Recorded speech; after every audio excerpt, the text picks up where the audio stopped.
Hey, everybody, welcome back to Off the Wall. I'm Mike. And I'm Sol. And today we're here to review the newly released Thor Love and Thunder, now in theaters. I'm just going to go ahead and say it. I liked it. I really liked it. Everybody on Twitter can get bent. I really like this movie. I thought it was a fun movie. Sol, what about you? I guess I'm following different people on Twitter or people who don't care because I'm just not on there enough because I haven't seen negativity, but I liked the movie. It was enjoyable. It was fun. Yeah, it's not perfect. I still put Ragnarok a little higher. But I laughed a lot. I felt some good emotional moments here and there. The action I thought was great. Christian Bale rocked, I thought, as Gore the God Butcher. And some stuff happens at the end that we'll save for the spoiler part of this review here in a couple seconds. But which I'm just gonna go ahead and just we're just gonna go ahead and get this out the way. Yeah. Roy fucking Kent. He's here. He's there. He's every fucking where. Roy Kent. I said in our spoiler chat on Discord, in the next Thor movie, I really hope that when Hercules is fighting Thor, that he says to Thor, "You're an ugly, ugly boy with bad hair." If you haven't watched Ted Lasso, you don't understand any of this and why it's so awesome. But that was fantastic. I thought that was like my most excited moment in the theater, like truly. I can't. Because the first time I was like, because they name drop Hercules early in the movie, and then when he's like, something, my son Hercules, and I was like, oh, we're getting Hercules. Wait, no, wait. Yes, father. And he looked good. Yeah, he looked did. good. Oh, yeah. Rick Goldstein. Yeah. Okay, so let's actually talk about the movie. Right off the, like I said, Christian Bale like crushed playing Gore the God Butcher.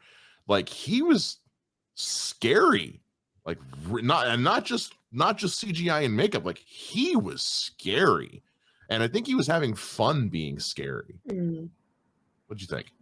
Well, it's Christian Bale, which he's a phenomenal actor. So anytime that he's going to be on screen, you expect him to give it his all and give a really good performance. So it's what I expected of him, and he did a really, really good job. Kind of wanted a little bit more of him because in the comic book, you kind of see the destruction that he's done to the gods. And yeah, you hear about it a little bit, like when they're on the Milano, about like, oh, he's killed some gods, but you don't really see him doing it. And I think like in a movie that would have been cooler to actually like see him, like maybe like a short montage or just like one of the things like killing some gods. So I wish we got a little bit more of Christian Bale because there was moments where like we went extended time without him. Yeah, because the movie's not like, it's not short, but it's not like obscenely long like a lot of movies have been lately.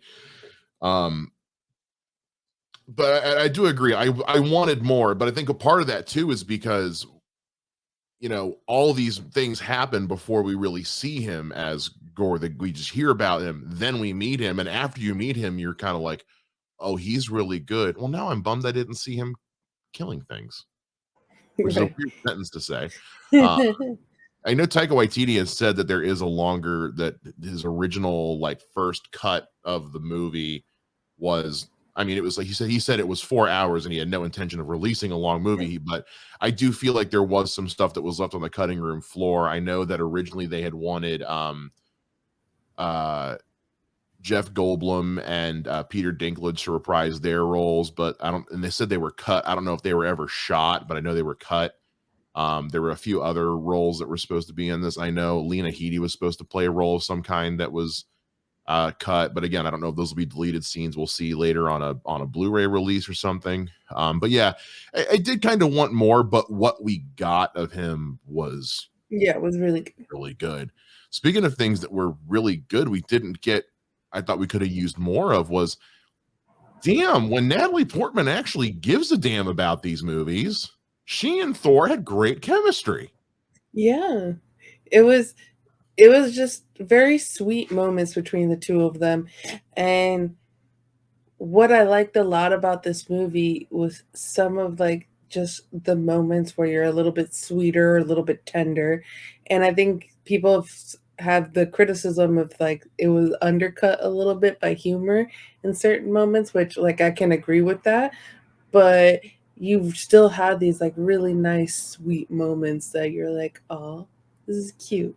Yeah. Well, but and you know what? I hear the complaints about the humor. I can think of maybe one or two times where I was kind of like, don't get me wrong. Every time those goats screamed, I giggled like a moron. Even when it was inappropriate, I still giggled. So that goes to show, like, it's a good joke. Did I need it? No, but it was still a good joke. A lot of the comments I've seen have been about saying that Natalie Portman was too much comedy or too goofy. And I'm like, I don't know. If you go back and watch the first two Thor movies, she's a dork. Yeah, no, she's a super dork, and she's supposed to be funny in the way that like she's not good at the comedic parts. Like it's supposed to be played off like that, and so she played into that. Like even with her catchphrases that she kept messing up. Eat So my I kind of like if you look at all of the Thor movies that she's been in, yeah, she's a massive dork. Like even just like destroying her own book to describe the Rosenbridge kind of thing to that guy while she was getting chemo. Like that's who Natalie Portman's Jane Foster is. It's just an uber dork. Yeah. It's a weird pairing between the two of them. She is the queen of dorks, and Thor is the broiest bro that ever broed. I mean, if he was a snack, his name would be Brotato Chip. If he was a president, he would be Teddy Roosevelt. It's which is, I think, actually why I think the comedy works so well with Thor. Because if you go back and read the Thor comics, and I'm saying this is a guy with a Thor tattoo on his arm, Thor is an idiot. Thor is a moron. So yeah, he is. Like they made him much more, let's go with serious in the first two Thor movies, which is why I think people were a little More Shakespearean. Yeah. Well, yeah, Shakespearean. That's a good one. And then Ragnarok, Taika Waititi is like, Thor's an idiot. Like, let's play into that. And Chris Hemsworth's funny. And Chris Hemsworth is absolutely hilarious. And I'm so glad they brought back Taika for this one, because again, this version of Thor that we've all kind of latched onto, and this story we were going to tell, I mean, the title itself, The Love and Thunder, it's kind of good. It almost sounds like a working title you use on set until you can, but then when you watch the actual movie, like the movie's about love. It is like a love story, not just in that it's about a love relationship. It's about love, like as a concept. And yeah. I, for lack of a better word, loved that. And all different types of love too. The love between a father and a daughter, that's what brought Gore to, like, even when she passes away at the beginning of the film, which is actually Chris Hemsworth's daughter is playing. I know. Her. I thought about that when I saw her. I was like, I wonder if that's his kid. But so you have that, and he still has love for his gods and believing that, like, yes, I'm very sad that my daughter is dead, but she is getting that eternal life kind of thing, and then finding out that the gods are pieces of shit kind of thing. Yeah. And so out of that, like, the love that he has for his daughter, the love that, like, he has that revenge, but then you see that love changing at the end. Here's my love, take care of my love. You have the love between Thor and Jane. You have the love between just a people and a place, a new place of New Asgard. So there's a lot of like different loves, and I actually think that the Gore's daughter is actually the entity love from the comics. Oh, interesting. I didn't think about that. I like that because they've hinted at bringing in like the entities of love and like death. You know, when Thanos was first teased, I think they were hinting that they were going to try that with Lady Death. Yeah, and we saw Eternity. We did see Eternity, and also, anybody else think it kind of looked like Galactus a little bit? Was I the only one? When that structure is forming itself and it's got the head and things, I was like, why does that kind of look like Galactus? I didn't think Galactus, but I'd have to go look at it again. We also saw a statue of the Watcher in the back, which I thought the Watcher, the Living Tribunal, and then a Celestial got his head cut off on the statue. Not only that, but they were at the City of the Gods, hanging out in the background. When we first get there, we see one kind of looking in the window like, can I come play? We also saw come to the orgy. Can I come to the orgy? We saw, man, what is it with superheroes and orgies this year? We also saw the god Bast, which is the one for Wakanda, I believe. And we I mean, just everything. I know originally the what? The bow. Oh, the bow. Oh, I straight up went, I almost did a spit take in the theater with the bow. It was great. I was like, is it the god from that little short? I thought the same thing. I was like, is this Disney flexing? I'm okay with it, but this feels like flexing. There's just there's a lot of really just good stuff in this movie. The themes of love are fantastic. You know, the love they have between friends. When it looked like they killed off Korg, you heard my theater was packed, and me too. I felt everyone lean forward in their seats like, you sons of bitches, you better go somewhere with this quick. And it was and we learned how Korg species, which I'm forgetting what they're called, but how they procreate. It's fantastic. When a guy and another guy want to have a child, they go sit in a lava pit together and join hands. And he found his own with a big old 50s porn stash, and you know what? I'm here for it. It actually reminded me of in the Orville, there's a species called the Mocklins, and their entire race is male. And so they're all he's. Like, actually being female is like considered like a birth defect. Makes for some great storytelling, let me tell you that. But it was a really interesting way of exploring the different kinds of love there are out there, but also doing it on a science fiction-y level, which just, again, it's great ways to explore these characters. And I will never be tired of Drunk Valkyrie. Drunk Valkyrie is just a whole mood that I only the essentials. That's essential. I love how they just tear apart a theme park ride, basically. And I never knew how much I needed godly weapons to have personalities, but they made Mjolnir and Stormbreaker actual characters in this movie. And every time Stormbreaker was jealous, did this awkward slide onto camera like, bitch. It was great. It was great. Yeah, it honestly, this movie was like a combo of like a really fun, like heartfelt, funny story, and then like a dumb action comedy. Like, so there's elements where you're like, does this make a good movie? No. But is it fun?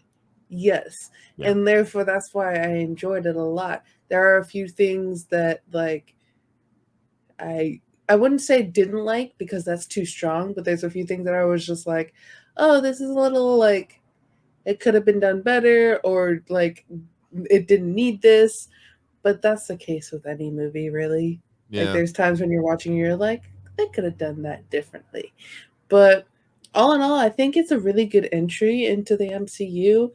It's between like second or tied for second of the Thor movies for me. Ragnarok is still number one in my heart. I love that movie. So, but this was actually a pretty good movie. Yeah, if there's one thing that I really kind of just need to nitpick at, it's kind of Gore's plan ultimately. Like his whole thing is to go just grant whatever wish he wants, and it's like, Hmm. okay, why wouldn't he just wish for his daughter back? Like, Yeah, why wouldn't he just wish for his daughter back? because Like, he's being corrupted by the Necro Sword. I know, But they don't explain that enough. I I wish they had guess. gone more into that. Like, I Yeah. wish they had shown him having inner conflict with the sword, or Mm, the same way that Mjolnir and Stormbreaker were conversing with Thor yeah. and Jane, have that with the Necro Sword. Have the Just, Necro Sword have a personality yeah, as well. give me some more of that. And again, I don't know what got cut. It sounds to me like maybe there were some things that got cut out of this. Mhm. That might have helped that a little bit, because without that, it looks like he just kind of forgets that he could wish for his daughter back.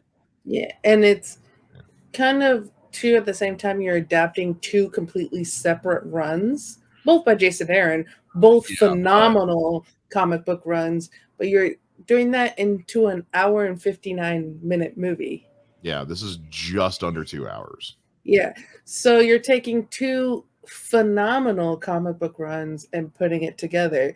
And we did have some great parts of like Jane with her cancer, but you don't have you go right from her as a cancer patient to then we meet her in the fight there. So you don't have that in between stuff that you get in the comics.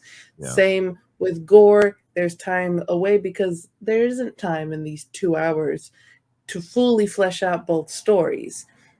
But you still get some really good stuff with it in the movie. And I think they did a really good job of being able to tell two full stories, even though it could have been two different movies. It really could have been. I think this is one of those occasions where the movie could have benefited from like an extra 15 minutes. Yeah. Considering it was already under 2 hours, I'm like, give me 10 or 15 more minutes. And we're used to watching 3-hour movies now. Which is why I think, because I know Doctor Strange was on the shorter side of things as well, Doctor Strange: Multiverse of Madness, and I think a lot of that is coming off of, we had Endgame, which was 3 hours. We had Eternals, which was 3 hours, but Eternals felt like 4. You had the Batman, which, while well received, was 3 hours long, and Spider-Man: No Way Home was like 2:45. And people have made comments. A lot of people have made comments as of late, like, why are these movies like getting longer? And now I'm one of the people, I don't care if a movie's long as it's good. Yeah. I've watched the Batman like once a week since it came out, and I've watched the Snyder. I love that movie, and I've watched the Snyder cut a lot, and it's 4 hours, 4.5, right? 4.5. So as long as it's interesting, good stuff happening, I don't care how long it is. But I can understand why people might be saying, like, because not everyone's like me.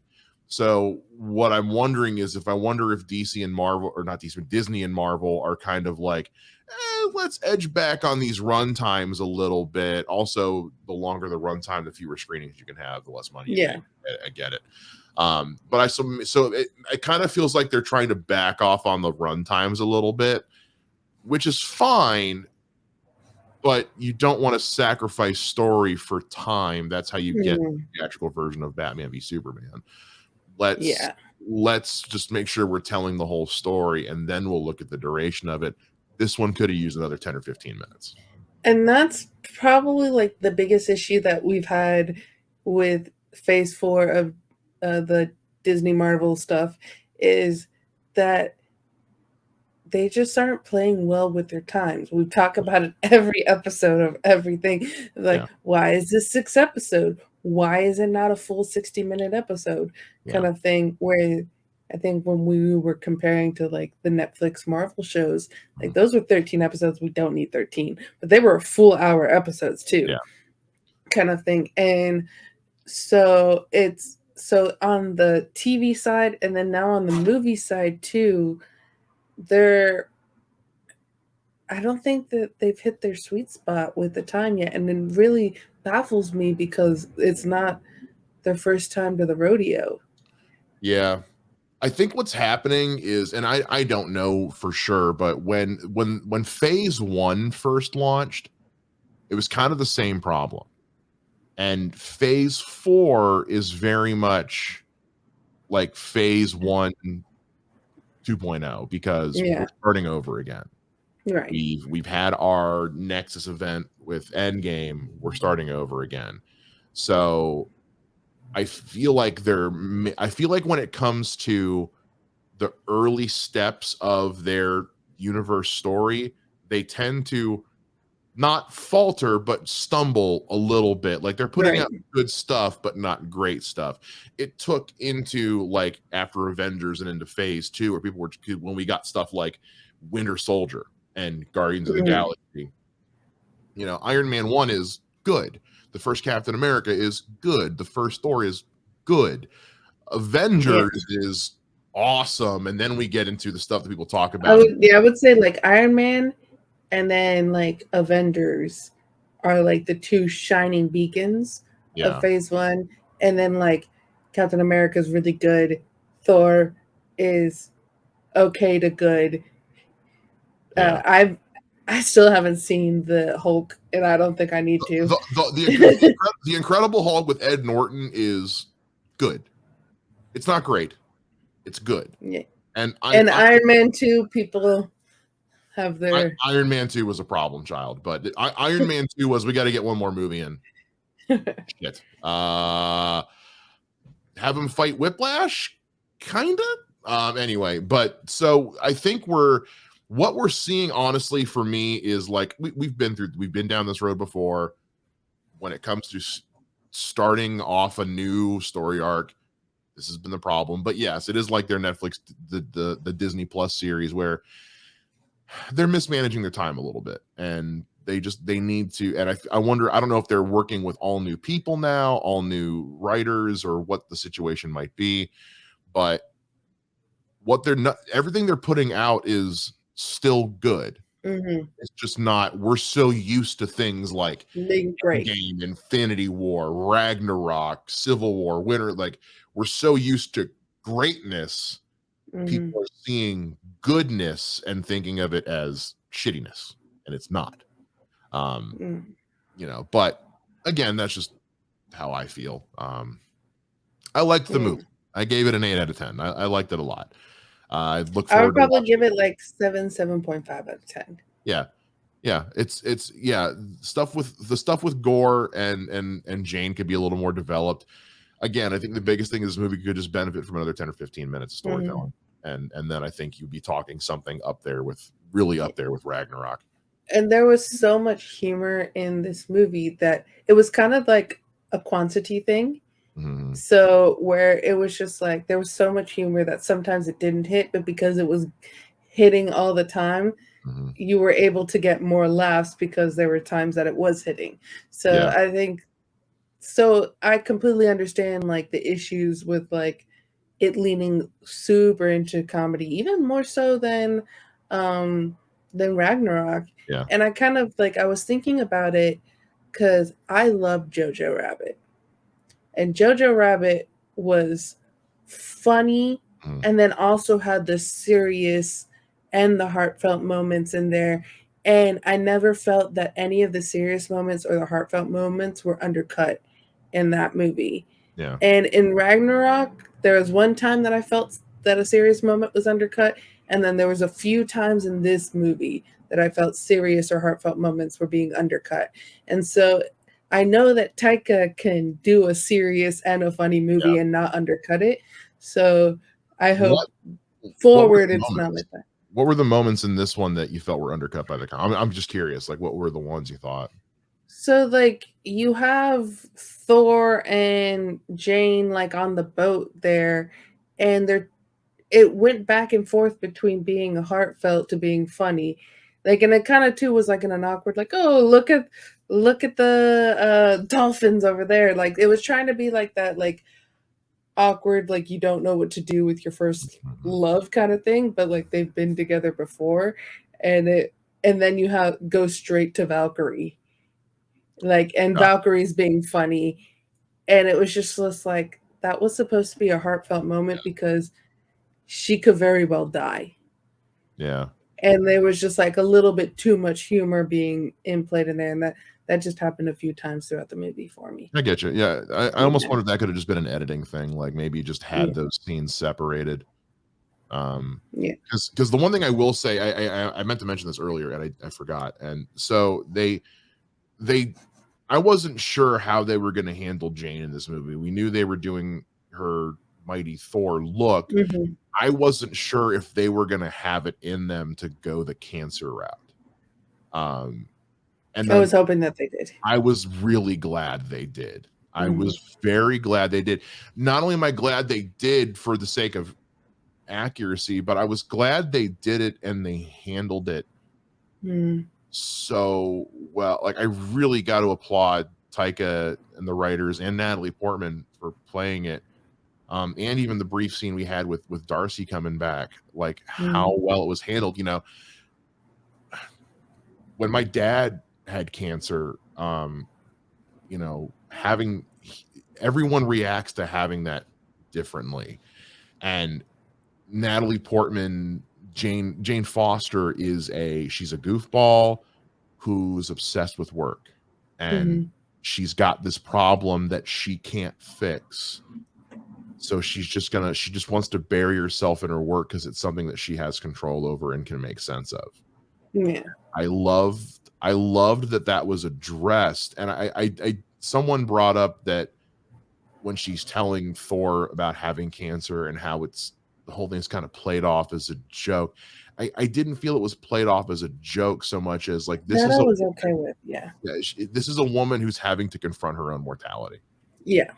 And how do you do that? You know, my dad confronted his differently, and I've known other people who have faced something similar and have had to face it. They all face it different ways, and a lot of it's based on what your personality is. And I thought the way that it was written and portrayed was very respectful to people who are who are living with cancer. And I love that they gave her an opportunity to do something most cancer patients don't get to do, which was she got to go out on her own terms. Hmm. And when they gave us a scene of her getting to go to Valhalla, Yeah. I about started crying because it was just this moment of like,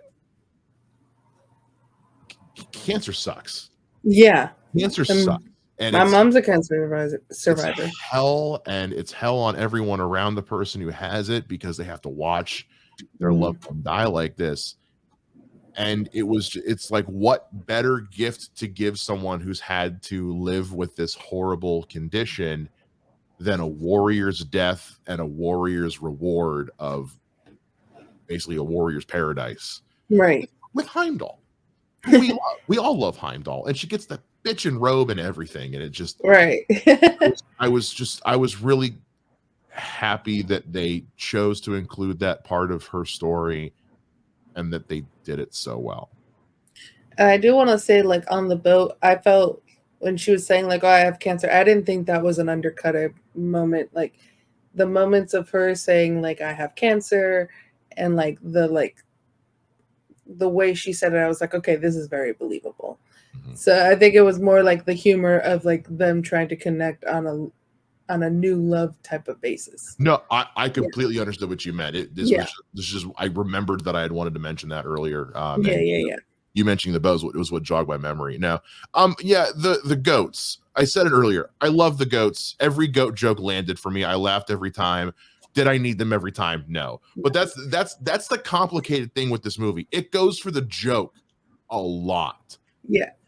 And 95% of them, no notes, A+, fantastic. The other 5%, the jokes land. They're hilarious. They just don't need to be there. It's not like jokes weren't funny. No, the jokes are funny. I just didn't need a joke. Or it was like with the goats, I felt like it was one of those things, like, you know, when like it's funny and then it stops being funny, but they continue to the point that it's funny again. Yes, it's the That birdcage. was, yeah, that was what the goats were. Yeah, it's Gene Hackman's foliage monologue in The Birdcage, where it's okay, this is funny, now it's going on too long, now it's funny again. That's the goats. Great joke. I mean, it was great. Well, as soon as they popped up, I was like, I hope we have them for a while. You also are. It takes very little to make you a happy boy. It's true. As long as I laugh, if you can make me laugh, I'm on board. That's not to say that I don't notice the flaws, but there's flaws. there's flaws. But if you can make me laugh, you're already halfway there. Right. And I think too many people try to go into movies looking for a flawless movie. And to me, those don't exist. Even people that say like, oh, this is a flawless movie. I'm like, no, there's flaws in every movie. And just like there's flaws in every person. And just finding a way to enjoy and love a movie despite some of its flaws, that's kind of what this movie was. Now, there's movies that are so flawed that you're like, yeah, no, I can't enjoy this at all. This is too much. But but I think this movie was just like, there's flaws. I noticed them. But did I laugh and enjoy my time watching it? Yeah. So then it was worth admission. I said this on Twitter, and I'm gonna say it again. I say this all the time too. Look, I think nowadays, and I've noticed this for a while, and it's still a thing. People go into a movie and they either walk out with it being a masterpiece or a disaster. And it's like, movies can just be okay. They can just be fine. They don't have to either be a work of art or an unmitigated pile of shit. Like, you can just walk out of a movie and go, yeah, it was good. It was fine. Yeah. And that's kind of with this one. Yeah, it was good. It was really good. I'll watch it again. I wouldn't kick it out of bed for eating crackers. Plain and simple. I got to watch Thor feed a beer to Stormbreaker because Stormbreaker was being a jealous bitch. Like, that is fantastic. And I was saying too, I got theories. So like in the comics with Valhalla, these people come back. Yeah. So we might see some people back that, because if we're looking at Miss Marvel and the Noor dimension being another realm, and the Duat in Moon Knight being another realm, and the ancestral plane in being another realm, then Valhalla is another realm. So you might be able to go to those realms and bring people back. Well, they've already said, Taika Waititi already said online that originally Russell Crowe was going to play Satan. And I was talking with our buddy John Roca. I was like, because he was like, I wonder what accent he would have used. I was like, I hope it would have been like snobby French. Snobby French Satan. Because we've had snooty British Satan on Lucifer. Snobby French, I'd be down for like a snobby French Satan, just like with a cigarette and a gauze, just turning his nose up at it. I'd watch that. But no, fires and missiles. Fires and missiles. Because Moon Knight was the first one to acknowledge that all of these like deities and religious they all coexist in some way. And then Ms. Marvel has built on that as well. And then this one, again, it went all out. We saw Bast, we saw Zeus, we saw... Did you notice the reference to a carpenter god? And I was like, is Jesus going to be there? No. Is Jesus MCU canon now? Yeah, I can't wait for New Rockstars to put out their video picking that apart and see what all I missed. I can't wait. But the most important god is Bao. It's Bao. I want some Bao now. I want some Bao buns like right now. Anyway, I liked the movie.